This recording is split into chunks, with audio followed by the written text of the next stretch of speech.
Well, hello again, everybody. This is John Norris at Trading Perspectives. As always, we have our good friends, Courtney Truss and Sam Clement. Y'all say hello. How's it going? Hey guys. This week we celebrated Independence Day, the 4th of July, and ordinarily that is just a time for barbecues, getting together, families. Even if you aren't a huge wave flagger, you generally enjoy taking the day off and you don't complain about it. Unfortunately, due to all the societal upheaval that we've had really over the last couple of years, Sam and Courtney, you had a lot of people complaining about the 4th of July this year, which was kind of a new one for me. And then the next day, what was that, on the 5th? I guess the day after the 4th of July is typically the 5th, Courtney. Normally. The Gallup organization put out its annual report of confidence in institutions. And guys, I mean, if Gallup is to be believed, change in Americans' confidence in major U.S. institutions doesn't seem like we're real confident in anything these days. Your thoughts on that? Yeah, it's so interesting that not a single, one of these organizations or groups that they measured, institutions rather, people started to like more from 2021 to 2022, which seems to point to me, it probably makes sense for some of them. Some people are mad at Congress, some people are mad at the Supreme Court, presidency, what have you, but across the board, not a single one, people said they liked more or looked up to more this year than they did last year, which seems to me to be a broader trend of just overall unease and, dissatisfaction. Is it a matter of just trying to find someone to blame?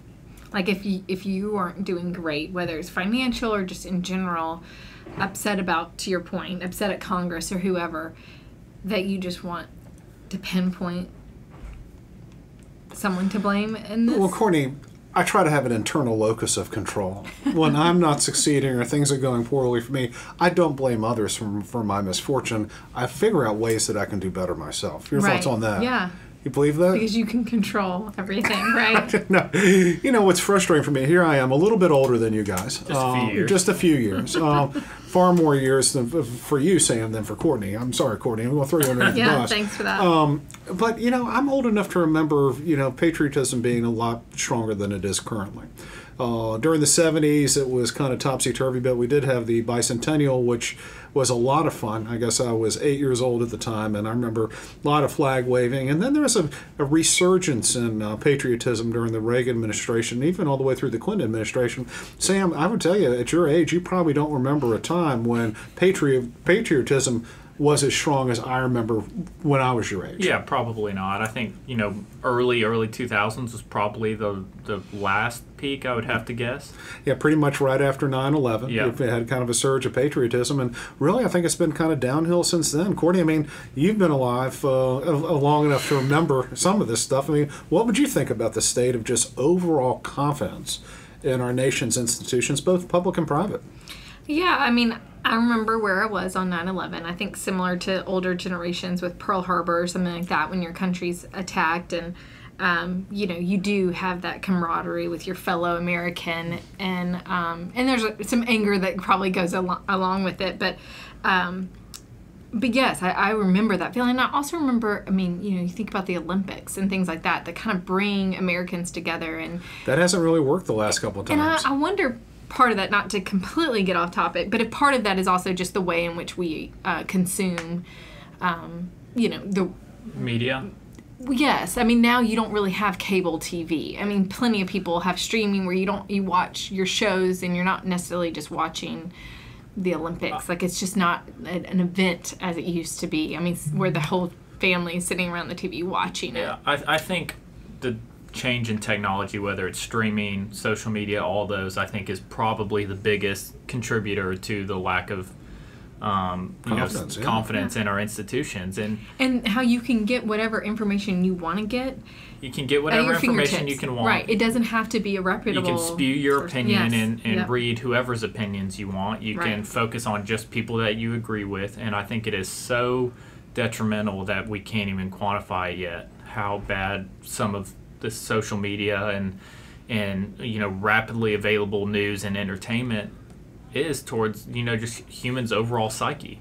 Well, I think you're really hitting the nail on the head with a lot of that stuff, because I sent all of y'all the survey, the Gallup survey, and just the trend lines for all this stuff has really been going downhill for years, but it's kind of a marked kind of negative slope, really, maybe since middle of last decade or what have you. And I think you're right, Sam, that it is a way that we consume news. And Courtney, you were bringing this up as well, that, if you want to go listen to an alt-right podcast, if you want to get all your news from Breitbart or what have you, you can go do that, and that's going to shape your world. Or you can go the flip side and get all your news from Mother Jones, and that's going to view your world. So you're sitting there focused on this, and if you are only hearing the extremes, there's absolutely no way you're going to be able to look at the entire picture without significant bias and negativity. Yeah, we always say, the truth is typically somewhere in between on a lot of things. That's right. And, there's no in the middle, it seems like, for a lot of people right now. And that's how they're set up. And, not that this is just about social media, but it's those feedback loops of things that you like and things you want to talk to. I mean, you are going to continue to get more and more pigeonholed toward things that you communicate with and typically agree with and things like that. Oh, and that's also like just in general human nature. Are you going to slow down to admire this beautiful sunset? Are you going to slow down to rubberneck on the catastrophic wreck that's on the other side of the highway? It feeds on human nature. Right. It makes it easier to do the things that are detrimental to humans. Right, and it's like clickbait. So it's like, okay, the negative sells, whether you're liberal leaning or conservative leaning, you're going to kind of go to that extreme because that's going to get the most clicks, and then people feed this and then they believe it and they get emotional about it, and then they're just mad. And I feel like that's kind of, people are just unimpressed with everybody. Well, I got to tell you, Courtney, you said something. I am one of those people that actually does slow down for a sunset because I'm a sensitive sort, romantic at heart, and I really do like the pretty colors. Sam, your thoughts? There you go. He slows down for the He's got nothing. Kind of at a loss for words on that one. not sure really what to say. Yeah, but going back to the survey that Gallup put out, and that's probably a good time to do it after that. In 2022, there are only 2 institutions which Gallup says Americans had either great deal of confidence in or quite a lot. Essentially, whether or not you've had trust in these things. And that was small business and the military. And small business to me is kind of comical that it's on this list with other things, a distinct thing, whether it's Congress, the Supreme Court, police, the president, police, the military, things like that. And it's like small business. Organized overall labor. kind of broad. This is kind of like, okay, let's just go ahead and put it in. Yeah, here. like mom and pop stores. Yeah, mom and pop stores. Kind of like, what even is Apparently, that? 68% of the population has faith in mom and pop. 64%, this is down significantly over the last 10 years, have trust in the military. Only 45% in the police. Medical system, 38%. Church, and this is frustrating for me, having been an officer at my church, only 31% have faith in the church or organized religion. Public schools, 28%. Organized labor, 28%. Banks, this is particularly frustrating for all of us. Yes. Only 27% have trust in the banking system. They probably did this up in Massachusetts, where Elizabeth Warren is a senator, but I digress on that. Large technology companies, 26%. The U.S. Supreme Court, ladies and gentlemen, 11-point slide from 2021 to 2022. Well, I think it is important to note on that, too, that this report was done prior to recent decisions coming out. Well, fair enough. But that has gone from 36 last year to 25 this year.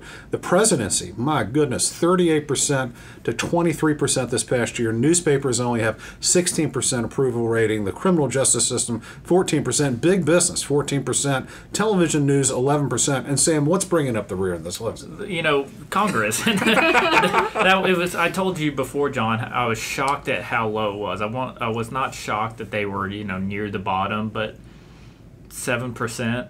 That means 93%. Those are our elected officials. And that's who people go vote for. And I'm also still kind of confused by the people talking about small business. I think we need to get off that. But what is the 32% of people who say I have no confidence in small business owners? I would assume that they've had a bad experience. Yeah. I have no faith in small business. Yeah. You're absolutely right on that. But I mean, the thing is, pretty much what this is telling us, what Gallup is telling us, is there's been a massive erosion.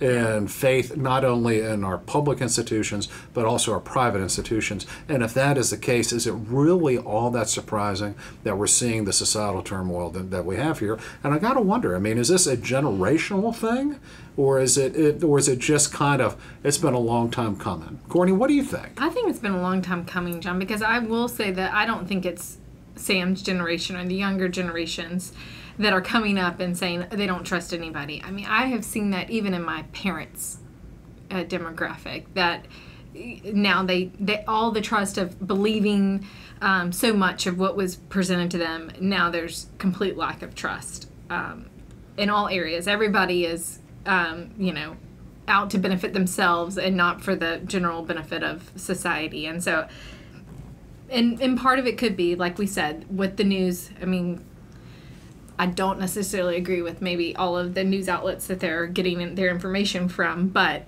I do think that changes their viewpoint. And I think younger people tend to kind of have more pushback against, government organizations and things like that, probably, independent of what generation they are, younger people in general, I think. But again, the technology and the media aspect preys on younger people the most of all. So I think it's probably gotten worse. Younger people have always typically led a lot of these, wannabe revolutions, and whether it's the 70s or the 90s or what's going on now, I think it has definitely, gotten much more extreme with younger people. Do you think this could create like a huge shift in what we value as Americans? Well, I would tell you, I think that's probably in the midst of that right now. But I would tell you that American society has gone through periods of where we've had profound lack of leadership. We had it running up to the Civil War. We had it during the 1970s. And historically, we had it during Warren G. Harding and Herbert Hoover and a number of people in that regard. And there always ends up being some sort of return to leadership or return to the adults in the room, and people will turn around their way of thinking. Now, while the decline in confidence is widespread this go around, I think a lot of it is for good reason. Sam, you're absolutely right about the media allowing us to set the narrative. But when I take a look at things like, unfortunately, the church or organized religion, how many scandals have we heard come out of various denominations? I mean, and really around the world. In terms of banks. I mean, while I helped start one and while we work for one, I mean, you hear stories about large banks creating bank accounts without any authorization and doing things like that. Public school system. I mean, with all the scandals coming out and school boards calling parents terrorists and what have you, television news, which has gotten so partisan that it's hard to believe any of it. You're seeing it stem to certain. Maybe I'm more jaundiced now. Perhaps I've just gotten a little bit older and I can remember the world the way it was, maybe with rose-colored glasses. Maybe I am seeing some fundamental change. But I would also really say that there has been a profound lack of leadership in the U.S. for a very long period of time, and this is evidence, I think, in the numbers. And you're absolutely right you're talking about church scandals, bank issues, all these organizations. But, it brings up two questions. Are these happening more, or are we just hearing about it more? Exactly. That's what I'm thinking. And again, of. I think the truth is somewhere in the middle. I think, churches have always had issues. Banks have always had issues. The Supreme Court's had issues before. Public schools, all these have had issues. And I do think some of them are getting worse in some areas of these, institutions. But I also think you immediately hear about it, whether it's a small church in Washington, and then now I hear about it completely across the country. Somebody in the military doing something that they shouldn't have done. I hear about that, probably wouldn't have heard about it 30, 40 years ago. So it's that combination. I do think we are having an erosion of leadership and institutions, but then we hear about it instantaneously, and that just creates such a snowball effect of one bad thing happens and people start to trust them less, and it just gets worse and worse. And also, I mean, the I guess the world in which we live, for there to be a good qualified leader to even want to step up. I mean, would either of you ever want to run for public office? I'd probably get killed. Beth has told me in no uncertain terms could I run for public office. Not that I'd be any good at it. I really wouldn't. I'd have a very difficult time in any event, with being political, truthfully. But you're right. I mean, it requires a certain type of person that wants to do that, and that person will probably crave power. But I mean, kind of going back to what we had talked about previously, you do have this lack of leadership. We are hearing about things a little bit more frequently, but we also are consuming. I mean, Sam, Courtney, all made some very good points. Some very rigid news outlets, where you can go and listen to one side of the story or the other side of the story without listening to something that's really kind of in between. I really don't think there's a very good news outlet right now that everyone could sit there and say it is as non-biased as it gets. There isn't really one. And so, the national news media, CBS, NBC, Walter Cronkite, Roger Mudd, all those people when I were growing up, it was left of center, but it wasn't left of center. Yeah. It wasn't, Don Lemon or whatnot now that they have on CNN. But at the same time, those right of center ones aren't what you see really on Fox News either. Mm-hmm. And so we've seen a huge divergence here and just kind of a vacating the middle, which unfortunately is where a lot of us reside. And it's where the majority majority resides. And going back to something you said, Courtney, I mean, you sell more umbrellas when it's raining. You take a look at, you slow down for the car wreck, but not for the sunset. I mean, Unless most you're people, John Norris, right? Most people. I mean, just poet trapped in an economist's body and all that stuff. And so that, I think, is really helping to skew some of this stuff. And I don't know originally I thought maybe it was going to be a generational deal. But I'm not sure if it is a generational deal. Well, and you even think about the fact that we struggle with mental health. And that's not just United States. It's okay, Courtney. That's all, yeah, right? There's nothing wrong with it. I mean, it's okay, but Courtney. across the globe. Deep breath. Yeah. Deep breath. Exactly. Anxiety, depression, all of that. And, you do. Is this a reflection when you look at the difference of the mental health as well? Like, I mean, I would think that does play a piece in the of course. fact that people don't see it glass half full. All they see that it glass stuff has half gotten empty. worse within the time period of social media becoming a much bigger portion of our daily lives and the time we spend doing things throughout a day. I mean, there is such a strong correlation between all this, dissatisfaction, mental health, all that, to places where people can go out and spew their opinions and everyone can see it. And you can see all the negative news and going on around the world all in your hand, in the palm of your hand. And people can do it so effortlessly that they can make those jabs and everyone, right? If someone criticizes you, you harp on that much more than if someone gives you a compliment. And I think that sometimes the meanness, because people are able to do it blindly without repercussion. Yeah, and you just think about that for our future generations, John, to your point of, is this a generational thing? Well, gosh, I don't know that I see it glass half full that my children are going to have any more positive outlook when they live in a world that, is constantly kind of going at them. I mean, I want to keep them away from social media and even watching the news. I mean, they're sponges and they absorb all the negativity. And I'm like, I realize how much they see. And I'm like to think that I'm old enough and can let some of that roll off my back. But, we're bringing these young lives into this world and it's negative. And how do we turn that around? Well, we've talked about social media quite a bit. And then I'm going to ask you all a question. How awesome is it when you all go, take a couple days off, Courtney, you away from your basketball team, and Sam just away from the office and all that stuff, and you don't look at your phone? Oh, it's fantastic. Yeah. I was talking about last night. We went on a fishing trip where there was zero service. My phone was useless for 2 days. I know. I tried to get in touch with you. I don't know how many times to clean up that mess that you left behind. It was fantastic, though. Yeah. I mean, it's fantastic. And I try and do it a couple times a year for several weeks to fully get rid of any sort of social media news as much as I can. And it's every time. It's fantastic. And especially when you have those nights where you get sucked into the reels or whatever, and 30 minutes goes by, and then I'm just sad that I wasted 30 minutes looking at stupid stuff on my phone that I wasn't present, and it's just, in the moment, it's just mindless, and it's just nice to just relax. But then I just think, I'm sure it's been days of my life that have been taken from me based off of just looking at garbage. Well, I can't even imagine the amount of times I've spent playing Wordle and Quordle and Waffle and all that stuff. I would say that's maybe not quite as bad as certain social media outlets. But, I asked that question. I mean, how does it feel when you don't look at your phone? How does it feel when you don't look at social media? And both of y'all said it's wonderful. And it's wonderful for my generation as well. And so maybe, and it's going to be impossible because these things are like catnip, just absolutely like catnip. The answer for it is putting the phone down.